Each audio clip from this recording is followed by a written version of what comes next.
We are going to do something a little different today in our exploration of the book of Revelation that I'll get to. But just to remind you of what we've been doing is we've been trying to understand what the book of Revelation is, because without that understanding, you could go in very, very, very ungodly directions.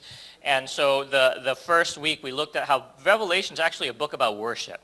There's an explosion of worship and hymns and praise in the book. And the reason why it exists as a book of worship is it's trying to bring back to God the worship that was being stolen from him by a society yelling at the church, worship the emperor, trust the empire, that it's going to be the Roman culture and the Roman army and the Roman government that's going to bring the peace you want. So that worship was going out to the emperor and the empire, and Revelation is trying to say, hey, no, there's this one true God. He's the one we depend on for our salvation and our safety. Last week we looked at how Revelation was a letter to churches, actual churches, churches that existed, churches that were facing certain challenges. They were facing persecution because they refused to give in to this imperial cult of empire worship. But there were also churches that were tempted to accommodate the culture and let that in.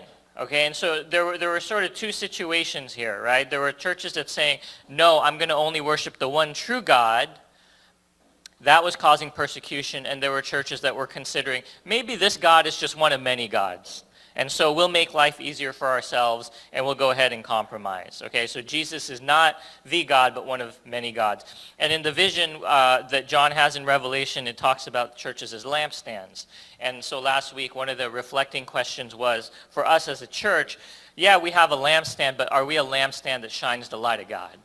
That when people come here, do they feel the warmth and the light of the love of God in this lampstand? Or are we just there as a lampstand? And hopefully we had some time during the week to sort of think through that.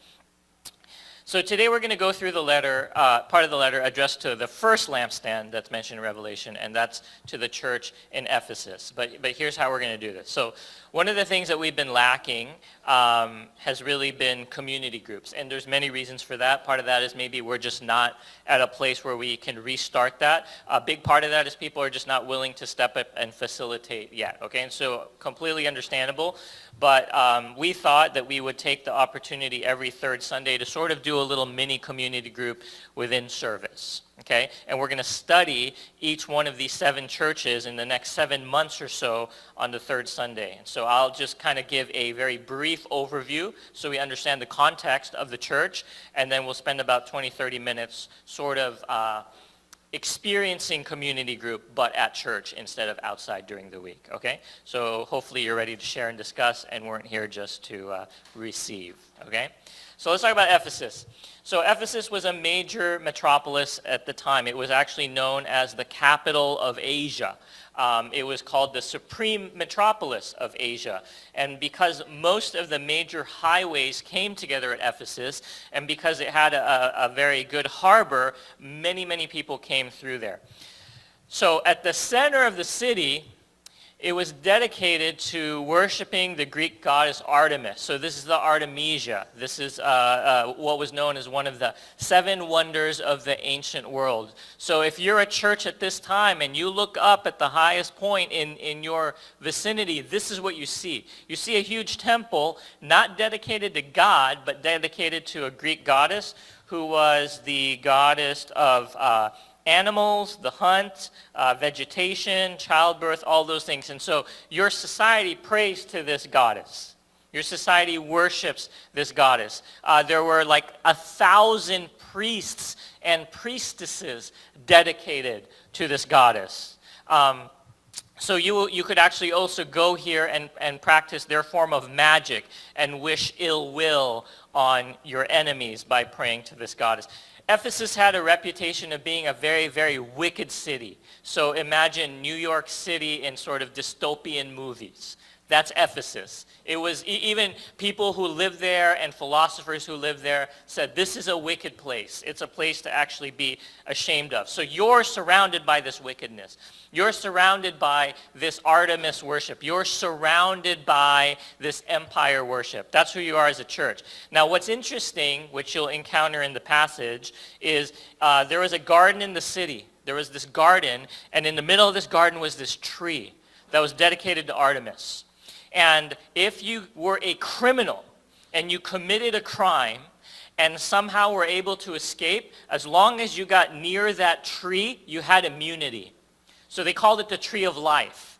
Because if you're a criminal and you're near that tree, they couldn't prosecute you. You were basically innocent. Okay, so you'll see that as we read through Revelation chapter 2 later on, okay? So Paul was one of the founders of the church, and he believed that it was a key location for the spreading of the gospel, and so he stayed there for 2 years, okay? And there's a lot of drama and a lot of other things you can read about in Acts. But Paul was the founder of this church. Who was the pastor later? Oh. Timothy, played a role there, okay? And so we have Paul, we have Timothy, we have John writing to this church, and this church, for lack of a better term, had a very good spiritual background. They had a deep spiritual heritage. They were like the Taida of the Near Asian church world at the time, okay? So this was a church full of very, very big names, and they had a lot to be confident in. But what seems to be happening is they had good, solid beliefs, but we'll see in the letter there were still blind spots. There were still missing something. So there was very much a real danger in the church that John needed to address, okay? So I just want to clear up some things that I don't want you to get caught up on as you read through this and reflect and discuss, and it's Revelation 2:1. So Revelation 2:1, can we put up that slide? It says this: to the angel of the church of Ephesus write, the words of him who holds the 7 stars in his right hand, who walks among the 7 golden lampstands. Okay, so we've talked about the lampstands a little bit. We'll maybe unravel that a little bit more. Okay, so the angel of the church of Ephesus, just to be clear, nobody is sure what that means. Is it an actual angel? Angels in the Bible are typically called messengers, so is it some sort of spiritual messengers? Is the angel referring to the leader of the church, in other words, the pastor? There's a good case to be made for that. Is it actually like a guardian angel? Or is it just this general term for overseer? Nobody knows. Nobody agrees. Okay, so let's not get caught up in that, but there is someone that is receiving this message, but it's really being written to the church. And then we see this imagery. The words of whom holds the 7 stars in his right hand. Okay, so let's, quick quiz from the last 2 weeks. Who was most likely the emperor during the writing of Revelation? There's a few theories. Nobody knows.